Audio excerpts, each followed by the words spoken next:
विशेष पोशाखामध्ये डॉक्टर हे या पार पडत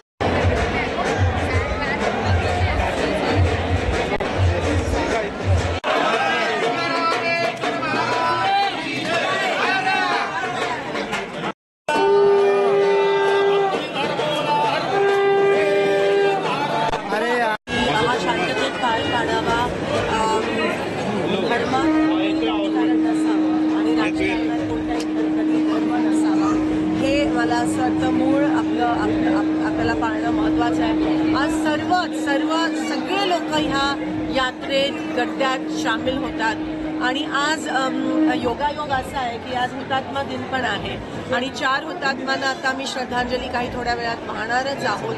ते 4 हुतात्म्यांनी कधी जातपात धर्म पाळली नाही, सोलापूरनी या देशाने कधी ते पाळलं नाही आहे।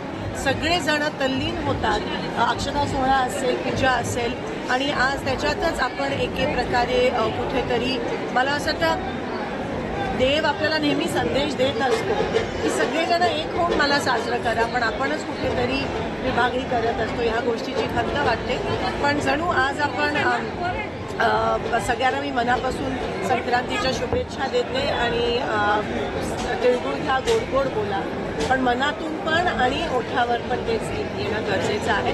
सगळ्यांना मनापासून अक्षता सोहळा आणि संक्रांतीच्या मनापासून। वेगवेगळे प्रश्न आहेत, काय मागितलं?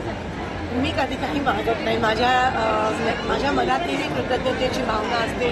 सिद्धरामेश्वर आमच्या गावाचा देव आहे, सोलापूर शहराचा देव आहे आणि त्यांनी खूप भरभरून सोलापूरला पाणी द्यावं, सोलापूरचे शेतकरी जे आहेत त्यांना पीक विमा वेळेवर मिळावा, भरभरीतीचं आयुष्य सिद्धरामेश्वरा तू आम्हा सगळ्यांना आमच्या लोकांना दे अशी मी देवाच्या चरणी प्रार्थना करते। कायदा सुव्यवस्थेबद्दल राज्यात अनेक प्रश्न निर्माण होत आहेत, खूप अनेक प्रश्न निर्माण झाले आहेत। पोलिसांना कुठेतरी पोलिसांवर खूप मोठ्या प्रमाणात दबाव दिसून येतोय।